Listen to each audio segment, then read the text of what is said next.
Part 2. 7. The musical Palmer family arrives by bandwagon at Alamo Ranch. Young Marietta Palmer is not impressed favorably by Richard. The Palmers camp near Sandal House. Richard agrees to take them to Chaco Canyon. Pueblo Bonito. Richard's excitement when he realizes he has found a vast, many-dwelling center of a vanished civilization. They visit Santa Fe. Richard and Talbot Hyde exchange letters planning their next summer's work. With Richard as guide, the bandwagon circles southward into Arizona, crossing the flooded San Juan. Richard asks Marietta to be his wife. The parting at Monticello, Utah.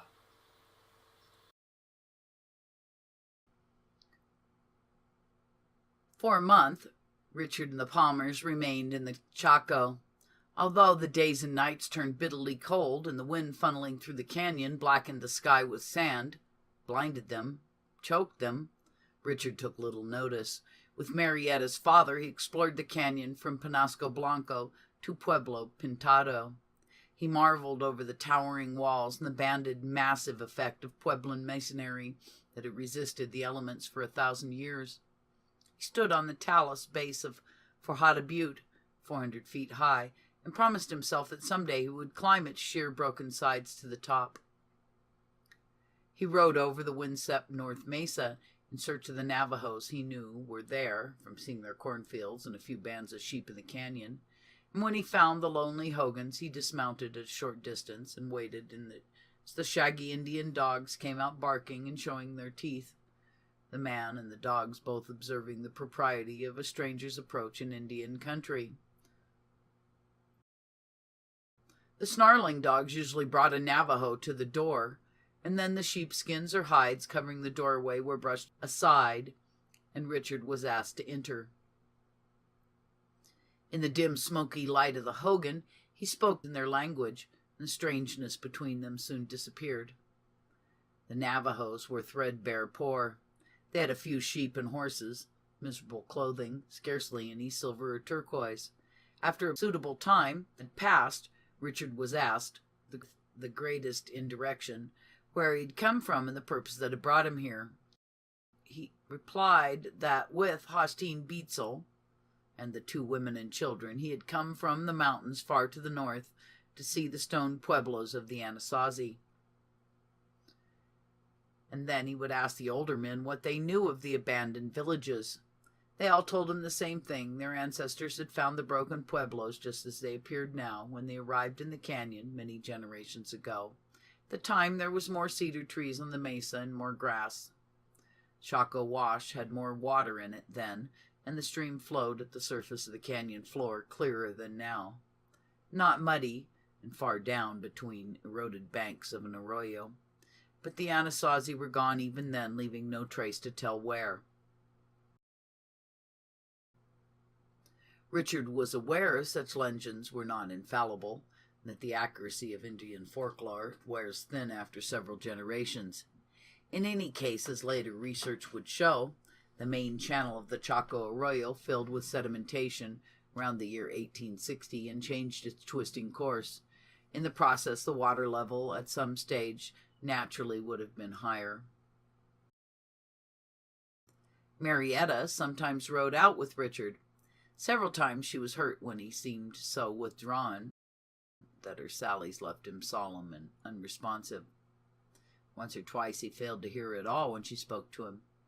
He was a different person from the man she had come to like so well on the long ride from Mancos, but she soon perceived that Richard's abstraction reflected no fault he had found in her. His mind simply was wrestling with the mysteries locked up in this once densely populated region. Richard revealed his 2 feelings for Marietta, one particularly cold night, when an accident nearly took their lives. She and the children had built a huge bonfire under a projecting angle of a cliff near their camp.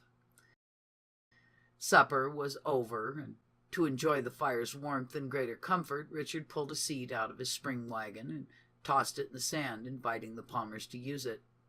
Marietta's father said the wooden box he was sitting on was comfortable enough, so Richard sat with his mother on the wagon seat while Marietta and the two children stretched out on a blanket near the flames. Suddenly, with no more warning than a crack of a pistol shot, a ton of rock detached itself from the cliff over their heads and fell in crashing chunks towards the fire. Richard and Mrs. Palmer tumbled backwards off the wagon seat, and at the same moment flaming faggots of the fire were tossed in every direction, plunging the camp into darkness. For a few seconds after the rumble of falling stone had subsided, there was silence. Then Richard shouted, "Marietta, where are you? Are you hurt?" The dazed voice answered, I'm here." Scrambling to his feet, Richard found the children and Marietta in the debris, bruised, bleeding from cuts. A few cuts, but not badly hurt. The parents were not injured. Richard picked Marietta up, his arms lingering to steady her. "What a fool I was!" exclaimed Richard. Marietta's voice trembled. "Why, how, Mr. Wetherill? It wasn't your fault." "I should have known better," he muttered. "We were too near that rotten rock and had too big a fire. Anything happened to you?" His voice trailed off. To Marietta, it sounded like, "I don't know what I would have done." During the remaining days, they did some digging, a little at Pueblo Bonito, but most of it across the Chaco Wash and mounds near the opening in the Mesa known as South Gap. Here they found a number of burials with offerings of pottery. Then, toward the middle of November, they broke camp and rode eastward out of the canyon toward the towns along the Rio Grande, about 100 miles away. They went first to the Pueblo of Jemez and then over the rough mountain road through a pine forest that led them down to Chocti Pueblo in the valley, and finally to several other Indian villages on or close by a big river. At Santa Fe, they stopped for several days and might have remained longer if Richard's restlessness in the old town had not hurried them along. For Marietta, the lights at night and the crowds of people strolling around the plaza were a welcome change from the desert solitude. She drank in the sounds, pungent smells of the narrow streets, with avid delight. With sidelong glances, she noted critically what the senoritas and American ladies of the old Spanish city considered stylish in hats, bodices, and hemlines. The comparison gave her no feeling of disadvantage. Before starting on the trip, she and her mother had ordered liberally in Denver stores and now wore high-necked, long-sleeved shirtwaists with lace at the button and wrists. Marietta's divided skirt was sand-colored, her mother's brown, both buttoned across the front for town wear. Each wore high walking boots laced up in the front, the lacing a trifle uncomfortable because it pinched Marietta's ankles where it crossed over the hooks. Santa Fe's churches and old adobe buildings, cradled in the lower slopes of the Sangre de Cristos, were immensely appealing to the impressionable young girl from Kansas. But cities and towns, even if they were beautiful and unusual, did not appeal to Richard. In the future, he avoided Santa Fe, returning there only the few times urgent business made it necessary. He had little interest in the Spanish history of this territory, and was not curious about the colonists who had moved up the Rio Grande with Don Juan de Onate in 1598. His abiding interest was the Anasazi, the settlers who preceded the Spaniards by centuries. From Santa Fe, Richard and the Palmers turned one morning late in November onto the sparsely traveled wagon road, descending towards Sandia Mountains and little Mexican settlement of Bernalillo. They stayed for a day or two in Albuquerque, a growing mercantile and railroad town where mud in the main streets froze in ruts 2 feet deep, and saloons still outnumbered churches and schools. On Christmas Day, they were in Socorro, leaving there before the new year, to travel westward into Arizona. Before leaving Albuquerque, Richard wrote a letter to Talbot Hyde, which was to have further significance. In this and following letters, Richard spoke so enthusiastically of Chaco Canyon that he kindled Hyde's curiosity and fired determination to attempt at least one summer's excavation of the Chaco Ruins. Thus, a chain of events ending finally with Richard's murder had its beginning, and Richard wrote on the 1st day of December, 1895, "Not having anything important on hand this winter, I've taken the opportunity to visit the ruins of New Mexico, those of Chaco Canyon being the greatest in New Mexico and almost unknown, everyone so far having tried to get relics there, making a total failure of it. For that reason, more than any other, I wish to examine them. I was successful after a few days' search in finding relics in quantity.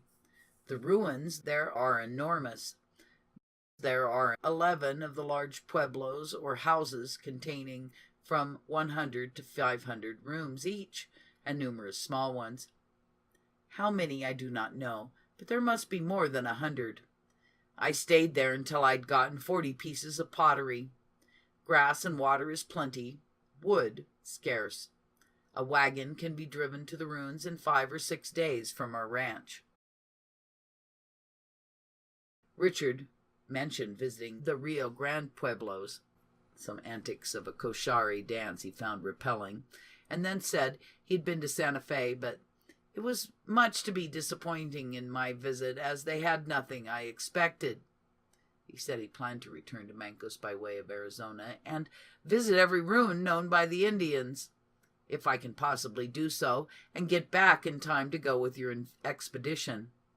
The expedition was planned for the following spring in the region of Mars Pass and Segi Canyon.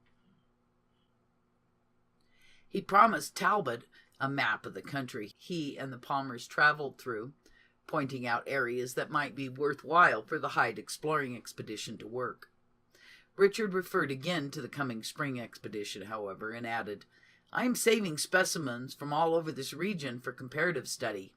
I have voluminous notes on this trip, a copy of which I will send to you." These notes and letters demanded the change of plans, which sent Richard back to Chaco Canyon instead of into Arizona the next spring. "So far," said Richard, "I am like Schlatter the healer. I started from home dead broke, and am still that way, but have not yet missed a meal. I love the work and the research, and for that reason I can stand almost anything." Francis Schlatter, a noted religious fanatic of the day, wandered penniless through the Southwest, clad in sandals and a long robe.